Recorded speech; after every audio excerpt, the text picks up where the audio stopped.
महोदय, सभापति महोदय, आज उद्योग पर जो चर्चा हो रही है, मैं इसमें ये कहना चाहता हूं कि ये केवल पक्ष और विपक्ष का विषय नहीं है।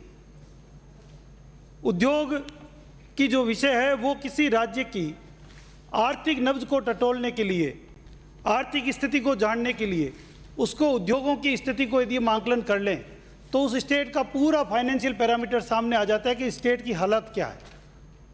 सभापति महोदय, ये सारे डिपार्टमेंटों से जुड़ा हुआ विषय है।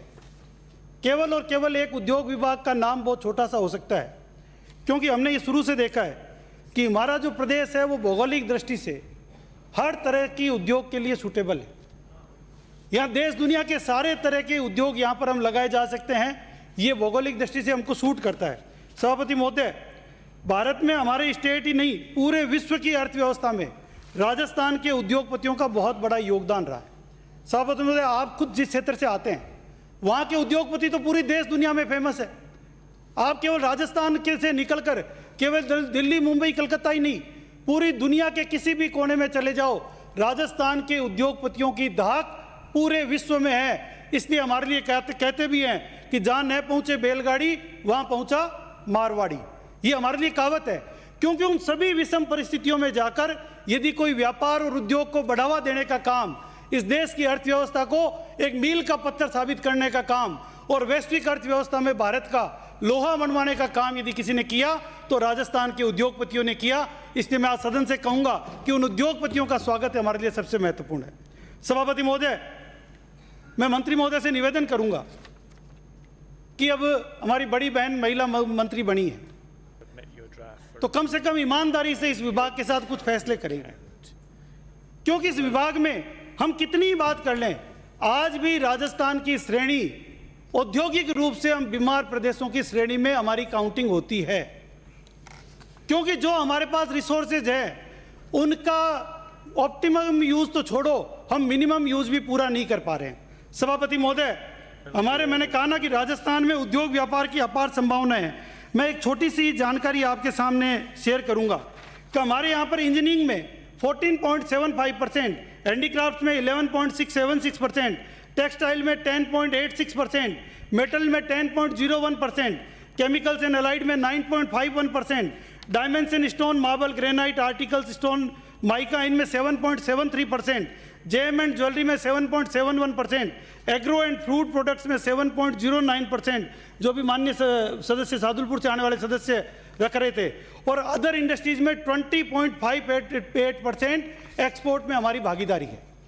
सभापति महोदय, हमारे यहाँ पे तो गांव-गांव में उद्योग है। हर छोटे से छोटे जिले में कहीं पर्यटक सर्किट है तो कहीं कोई मिनरल सर्किट है, कहीं किसी और प्रकार का सर्किट है। हर जगह हमारे पास विरासत है, हमारे पास हस्तकला है। सांगानेर और बगरू में यदि आप देखो तो रंगाई और छपाई का बहुत बड़ा उद्योग पूरे विश्व में यहाँ पर है, जिसके कारण जयपुर को वर्ल्ड क्राफ्ट सिटी का अवार्ड यदि मिला तो केवल इस उद्योग के कारण मिला। सभापति महोदय, मैं यदि सांगानेर की बात करूं तो 300 वर्ष पहले यहाँ पर राजा महाराजाओं के ज़माने में इस उद्योग को लगाया गया और उसकी यहाँ पर उसका संरक्षण किया गया। सभापति महोदय, आज के दिन लगभग 3900 फैक्ट्रियाँ सांगानेर में केवल रंगाई और छपाई की है, और उसके साथ अब अपैरल्स की, कपड़ा बनाने की, कुर्ती बनाने की ओर जुड़ गई है।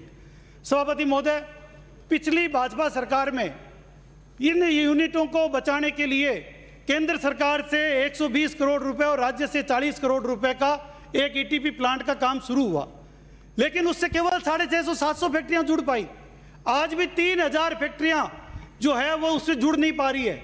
मैं मंत्री महोदय आपसे मांग करूंगा कि ये बहुत बड़ा उद्योग है, इसको बचाना हम सबकी जिम्मेदारी है। मेरा आपसे भी निवेदन है और आपके माध्यम से मैं केंद्र से भी कहूंगा कि आप अपना अंशदान थोड़ा बढ़ाएं ताकि वो ईटीपी प्लांट जल्द से पूरा हो जाए। उसी प्रपोजनेट में केंद्र भी अंशदान बढ़ाएगा तो ये जल्द से जल्द पूरा हो जाएगा। और बची हुई जो 3000 इंडस्ट्रीज है उसमें हथकरघा और कुटीर उद्योग ज़्यादा है। टेबल लगा के घर घर में प्रिंटिंग और छपाई का काम हो रहा है। मेरा आपसे निवेदन है कि इन इंडस्ट्रीज को उद्योग का दर्जा दिया जाए। जिस जगह पे ये इंडस्ट्रीज लगी हुई है उस जगह को इंडस्ट्रियल घोषित किए जाए, क्योंकि इससे कोई पोल्यूशन नहीं हो रहा है। जो बार बार उन छोटे छोटे व्यापारियों को अलग अलग विभागों के माध्यम से परेशान किया जा रहा है, उस पर रोक लगेगी। सभापति महोदय, इसके साथ ही सीतापुरा, मानसरोवर, रिकोच, रामचंद्रपुरा, प्रहलादपुरा जो इंडस्ट्रियल एरिया है, इन इंडस्ट्रियल एरिया में पानी की बहुत कमी है, सीवरेज की कमी है। मेरा आपसे निवेदन है कि इनके यहाँ पर पानी की, बिसलपुर के पानी की समुचित व्यवस्था हो, सीवरेज की व्यवस्था हो, इंफ्रास्ट्रक्चर की व्यवस्था हो। ये बहुत बड़े इंडस्ट्रियल एरिया है। माननीय आदर्श नगर वाले आने वाले सदस्य, आपकी भी फैक्ट्री वहीं पर है, तो आप भी थोड़ी पैरवी करें सरकार को, जिससे ये काम जल्दी हो। मैं सभापति महोदय आपसे निवेदन करूंगा कि मंत्री महोदय, जब आप प्लॉट देते हैं, अभी कोविड की महामारी की इतनी सारी चर्चा हुई, बहुत सारी छूटों की चर्चा हुई, मेरा आपके माध्यम से निवेदन है कि हर इंडस्ट्रियल सेक्टर में लगभग 20-25% ऐसी इंडस्ट्रीज है जो जिस समय लगाई गई उसके बाद में यदि नहीं चली तो आज बंद होने के कागार पर है, घाटे में चल रही है। कम से कम ऐसे इंडस्ट्रियल एरिया जो सिटी के बीच में आ गए हों, उनमें आपके अधिकारियों की मिली भगत से वैसे भी वहाँ व्यावसायिक और आवासीय गतिविधियाँ चल रही है। तो मेरा आपसे निवेदन है कि सरकार को भी इनकम होगी, उनको अधिकृत रूप से इंडस्ट्रियल को आप उसमें आवासीय और कॉमर्शियल कन्वर्जन उनका अधिकृत कर दें, जिससे उनको चक्कर नहीं लगाना पड़े, वहाँ की लेबर को और वहाँ रहने वाले लोगों को उसका बहुत बड़ा फायदा होगा। सभापति महोदय, बहुत बड़ी बड़ी हम बात तो करते हैं, पर ये डिमांड बजट के हिस्से की है। यदि हम बात करें हमारी जीएसडीपी की, तो जीएसडीपी में 27% हमारे मैन्युफैक्चरिंग सेक्टर का योगदान है, लेकिन उसके मुकाबले में बजट क्या है हमारा?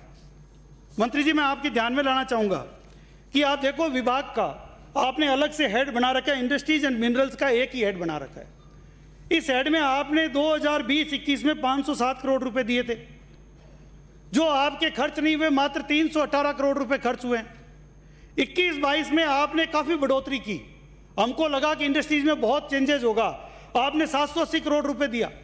780 करोड़ रुपए देने के बाद यदि हम 2,94,000 करोड़ की बजट की बात करेंगे तो ये पीनट्स है, पीनट्स। लेकिन 2,94,700 करोड़ देने के बाद में आपने खुद नहीं, अगले ही साल आरी में बदलकर इसको 480 करोड़ रुपए कर दिया। यानी आप सरकार खुद ने ही ये मान लिया कि हम 300 करोड़ रुपए खर्च ही नहीं कर पा रहे हैं, या हमारे पास पैसा है नहीं। दोनों में से एक ही स्थिति होगी। आपने 39% बजट रिड्यूस कर दिया, और इस बार मुख्यमंत्री जी ने तो 50 पॉइंटों पर घोषणा कर दी उद्योग में, लेकिन बजट मात्र 20 करोड़ बढ़ा, वो हुआ 496 करोड़ रुपए। इतने छोटे से पीनट बजट से इतने बड़े डिपार्टमेंट को, जिससे बेरोजगारी भी हम खत्म करना चाहते हैं, राजस्थान का नक्शा भी बदलना चाहते हैं, राजस्थान को आगे भी ले जाना चाहते हैं। आज सभापति महोदय, यदि हम बात करें तो उद्योग एक दिन में तो नहीं लग, ये तो एक सतत प्रक्रिया है, और सतत प्रक्रिया जब है तो हमारे उन उद्योगों को, जब चाइना में फैक्ट्रियां बंद हुई कोविड के दौरान, पूरी दुनिया का चाइना से विश्वास उठ गया, बड़े बड़े देश उस लाइन में लगे। हमारे यहाँ पे भी सबमिट राजस्थान, रिसर्जेंट राजस्थान की बातें हो रही थी। मैं ये पूछूंगा मंत्री महोदय कि जब ये सारी बातें हो रही थी, उस समय ये डिपार्टमेंट क्या सो रहा था क्या? एक भी इंडस्ट्रीज कोई चाइना से उठी हो और जिसको हम लेकर आए हों, वो क्यों नहीं आई? क्योंकि उद्योग के तीनों कंपोनेंट, हम यदि बात करें, आपने 150 इंडस्ट्रियल एरिया की घोषणा की, 13,000 राजस्थान के 13,000 हेक्टेयर में आपने इंडस्ट्रियल एरिया की घोषणा की, पर रिको केवल बिल्डर के रूप में काम करता है। वहां एक सड़क बिछा देता है, बिजली के आधे अधूरे खंभे खड़े कर देता है। आप एक भी इंडस्ट्रियल एरिया जो घोषणा हुई हो, वो किसी भी माननीय सदस्य के उस क्षेत्र में हो जहां पर कोई एसटीपी प्लांट लग गया हो, जहां पर ईटीपी प्लांट लग गया हो, जहां पॉल्यूशन की डिवाइसेस लग गई हो, इन सब का फंड आपके पास रिजर्व है, केंद्र भी फंड दे रहा है, लेकिन एक भी इंडस्ट्रीज हम ला नहीं सकते, क्योंकि हमारे यहाँ रॉ मटेरियल महंगा है, हमारे यहाँ बिजली महंगी है, हमारे यहाँ लेबर महंगी है। सभापति महोदय, हमारे यहाँ की इंडस्ट्रीज बंद होकर जा रही है। में इंडस्ट्रियल का डेवलपमेंट का माहौल बन रहा है, पंजाब में बन रहा है, उत्तर प्रदेश में बन रहा है, गुजरात में बन रहा है। हमारे यहाँ पर बिजली महंगी, रॉ मटेरियल महंगा, हमारे यहाँ पर लेबर महंगी और डीजल पेट्रोल महंगा। कैसे कोई इंडस्ट्रिस्ट आएगा? हम उसको गला दबाकर फिर कहते हैं कि अब तू रूह अफ़ज़ा शरबत पी ले, तो गला दबाने के बाद कौन शरबत पिएगा? सभापति महोदय, आप तो खुद उस क्षेत्र से आते हो जहाँ के लोग बाहर पलायन कर गए, वो केवल आपको वोट देने के लिए आते होंगे उस समय। सभापति महोदय, मेरा निवेदन है मंत्री जी से कि आपने सदन में घोषणा की कि 10 लाख करोड़ के एमओयू किए, हम आपका स्वागत करेंगे, लेकिन सभापति महोदय, आज मैं याद दिलाना चाहूंगा मंत्री जी को,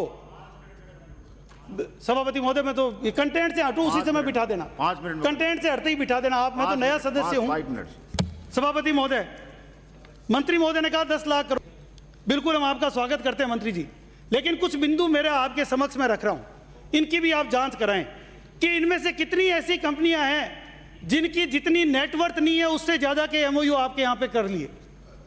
जितनी नेटवर्थ ही नहीं है उन कंपनी की, उससे ज्यादा के एमओयू कर लिए। कितनी ऐसी कंपनियां हैं जिनका ट्रैक रिकॉर्ड आपने चेक किया और उसके बाद एमओयू किए कि वाकई वो धरातल पर आएगा क्या? क्योंकि 2 जनवरी को आपने स्टेटमेंट दिया था कि पिछली सरकार ने जल्दबाजी में एमओयू किए, इसलिए वो धरातल पर नहीं आए। हमारी शुभकामनाएं हैं कि राजस्थान में 10 लाख करोड़ का इन्वेस्टमेंट आए और हमारी बड़ी बहन मंत्री हो, उनके नेतृत्व में आए। लेकिन ये चीजें तो चेक करो कि एक भी कंपनी ने जिसने एमओयू किया है उसने कोई फाइनेंशियल प्लान साथ में दिया है क्या? किसी बैंक का सर्टिफिकेट साथ में लगाया है क्या? किसी फाइनेंशियल इंस्टीट्यूट का लेटर उन्होंने साथ में दिया है क्या कि हम ये यहां से फाइनेंस करवाएंगे और यहां पर इन्वेस्टमेंट करेंगे? आपने हाथ पकड़ा, अधिकारी ने गला दबाया और हाथ पकड़कर साइन करवा लिए। उससे तो ये एमओयू वैसे ही होंगे जैसे पहले हुए थे। मैं पक्ष और विपक्ष से उठकर बात कर रहा हूं। हमारे समय में भी एमओयू हुए, आपने उसका भी आंकड़ा दिया था सदन में कि 15% ही कारगर साबित हुए। मेरी शुभकामनाएं, आप 10% भी करके बता दें। सभापति महोदय, आपका नंबर नहीं है, करिए, कंक्लूड करिए आप। सभापति महोदय, मैं उस प्रदेश की इंडस्ट्रीज की बात कर रहा हूं जिसमें सर्वाधिक सरसों, बाजरा, ग्वार का उत्पादन करता है, जो गेहूं उत्पादन में नंबर 2 पर है। राजस्थान की प्रकृति ने भूगर्भ में मिनरल्स, खनिज उत्पाद एवं सीसा, आयस्ता, जस्ता, आयस, सेलेनाइट, वेस्टोनाइट जैसे बहुमूल्य खनिज हमारे पास है। सीकर में आप ही के क्षेत्र के पास में सोना भी मिला है। सबसे महंगी धातु यूरेनियम और थोरियम भी हमारे पास है। देश में सर्वाधिक प्राकृतिक गैस क्रूड हमारे पास है।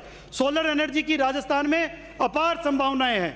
लेकिन इन सब के बावजूद अभी जो नीति आयोग ने सस्टेनेबल डेवलपमेंट गोल जो एसडीजी डिक्लेयर किए हैं, उसमें हमारे प्रदेश को रेड कैटेगरी में अंकित किया है। 100 में से केवल 45 अंक हमारे आए हैं। सभापति महोदय, ये चिंता इसलिए बढ़ जाती है क्योंकि आज विकास दर, बेरोजगारी दर, गरीबी की दर, प्रति व्यक्ति आय और ह्यूमन डेवलपमेंट, इन सब में राजस्थान पिछड़ा हुआ है।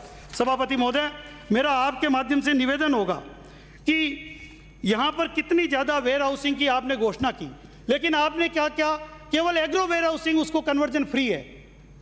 आज केवल एग्रो वेयर हाउसिंग ही नहीं है, राजस्थान 7 स्टेट के बीच में है। यहाँ हर तरह की वेयर हाउसिंग की अपार संभावना है। आप वेयर हाउसिंग पर कन्वर्जन फ्री करो, पूरी दुनिया के वेयर हाउस के लोग आपके आने के लिए तैयार बैठे हैं। सभापति महोदय, इसके साथ ही मैं आपकी भावना समझते हुए देवस्थान विभाग पर केवल 1 मिनट में अपनी बात पूरी करूंगा। सभापति महोदय, जयपुर शहर में बड़ी चौपड़ पर बाई जी के खंडे में अति प्राचीन भगवान श्री लक्ष्मी नारायण जी का मंदिर है और वो देवस्थान विभाग के अंडर में है। लेकिन उस मंदिर में विभाग की लापरवाही से उसको वहां पर खुर्द बुर्द किया जा रहा है। आज विभाग की घोर लापरवाही से मंदिर में ठीक नीचे जहां शिव जी का मंदिर है उसके ऊपर एक मजार बना दी जाती है। सभापति महोदय, ऐसा कुकृत्य, आप उद्योग, ऐसा, मैं देवस्थान में डिमांड है सभापति महोदय। सभापति महोदय, ऐसा कुकृत्य करने से जयपुर शहर के जो हमारी जो भाईचारे की संस्कृति है उसमें बड़ा डिस्टर्बेंस पैदा हो सकता है। ये बहुत महत्वपूर्ण मुद्दा है, इसलिए मैं मंत्री जी के ध्यान में लाना चाहता हूं। सभापति महोदय, हुआ क्या, प्रसाद जब लोग इकट्ठे हुए तो प्रशासन ने शिव मंदिर को खुलवा के 1 दिन के लिए सेरेमोनियल पूजा करवाई और उसके बाद में वहां पुलिस प्रशासन ने उसकी चाबी लेकर चले गए। मंदिर देवस्थान विभाग का, चाबी लेकर पुलिस विभाग चला गया।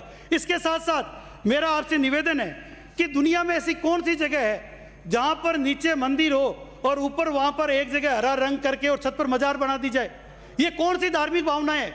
ये उस धर्म के प्रति भी अन्याय है। वो केवल असामाजिक तत्वों का दोष है, असामाजिक लोगों का कृत्य है। सभापति महोदय, मेरा निवेदन है कि हिंदू समाज के आस्था का केंद्र अति प्राचीन शिव मंदिर को भक्तों के लिए खुलवाएं एवं लक्ष्मी नारायण जी के मंदिर की गुमटी पर अवैध रूप से बनाई गई मजार को हटाकर अविलंब कार्रवाई करें। ये मंत्री महोदय, मेरा आपसे निवेदन है।